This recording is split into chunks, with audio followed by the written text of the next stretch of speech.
Job chapter 14. Mortals, born of woman, are of few days and full of trouble. They spring up like flowers and wither away, like fleeting shadows. They do not endure. Do you fix your eye on them? Will you bring them before you for judgment? Who can bring what is pure from the impure? No one. A person's days are determined. You have decreed the number of his months and have set limits he cannot exceed. So look away from him and let him alone, till he has put in his time like a hired laborer. At least there is hope for a tree. If it is cut down, it will sprout again, and its new shoots will not fail. Its roots may grow old in the ground, and its stump die in the soil, yet at the scent of water it will bud and put forth shoots like a plant. But a man dies and is laid low. He breathes his last and is no more. As the water of a lake dries up, or a riverbed becomes parched and dry, so he lies down and does not rise. Till the heavens are no more, people will not awake or be roused from their sleep. If only you would hide me in the grave, and conceal me till your anger has passed. If only you would set me a time and then remember me. If someone dies, will they live again? All the days of my hard service I will wait for my renewal to come. You will call, and I will answer you. You will long for the creature your hands have made. Surely then you will count my steps, but not keep track of my sin. My offenses will be sealed up in a bag. You will cover over my sin. But as a mountain erodes and crumbles, and as a rock is moved from its place, as water wears away stones and torrents wash away the soil, so you destroy a person's hope. You overpower them once for all, and they are gone. You change their countenance and send them away. If their children are honored, they do not know it. If their children are brought low, they do not see it. They feel but the pain of their own bodies and mourn only for themselves. Job chapter 15. Then Eliphaz the Temanite replied, Would a wise person answer with empty notions, or fill their belly with the hot east wind? Would they argue with useless words, with speeches that have no value? But you even undermine piety and hinder devotion to God. Your sin prompts your mouth. You adopt the tongue of the crafty. Your own mouth condemns you, not mine. Your own lips testify against you. Are you the first man ever born? Were you brought forth before the hills? Do you listen in on God's counsel? Do you have a monopoly on wisdom? What do you know that we do not know? What insights do you have that we do not have? The grey-haired and the aged are on our side, men even older than your father. Are God's consolations not enough for you, words spoken gently to you?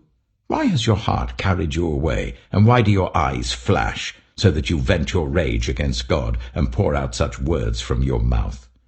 What are mortals, that they could be pure? Or those born of woman, that they could be righteous? If God places no trust in his holy ones, if even the heavens are not pure in his eyes, how much less mortals, who are vile and corrupt, who drink up evil like water? Listen to me, and I will explain to you. Let me tell you what I have seen, what the wise have declared, hiding nothing received from their ancestors, to whom alone the land was given when no foreigners moved among them.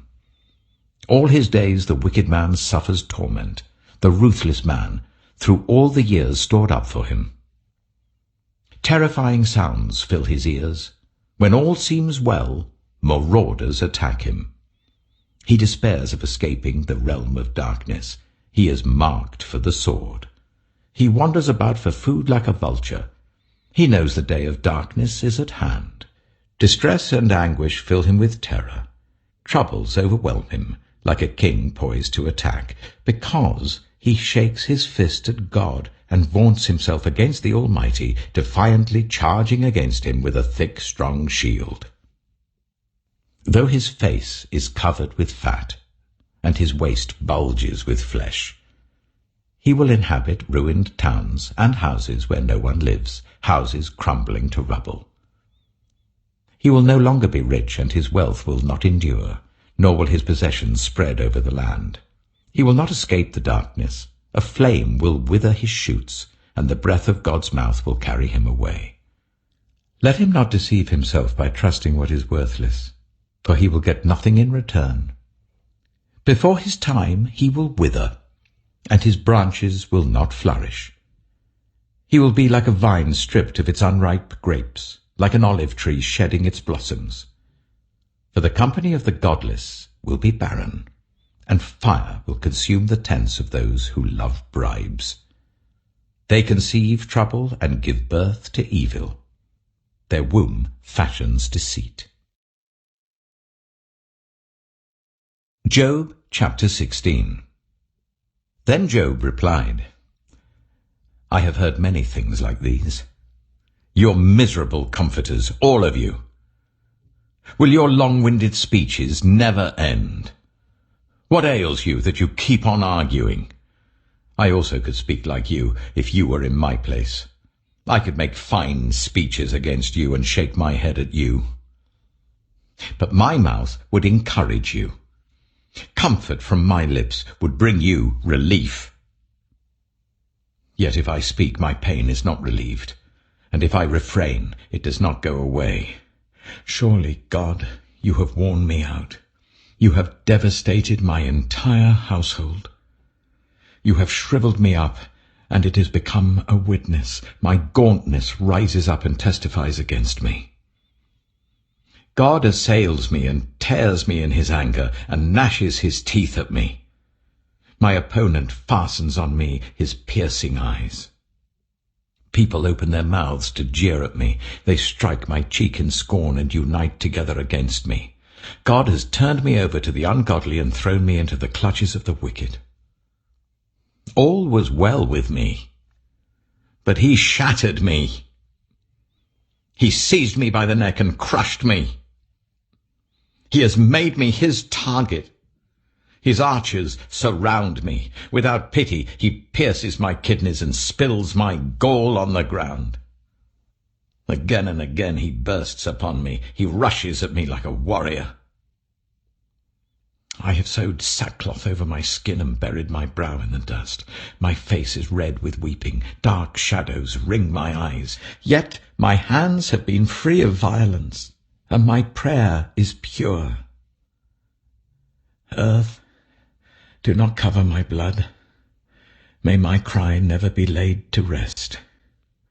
Even now my witness is in heaven. My advocate is on high. My intercessor is my friend, as my eyes pour out tears to God.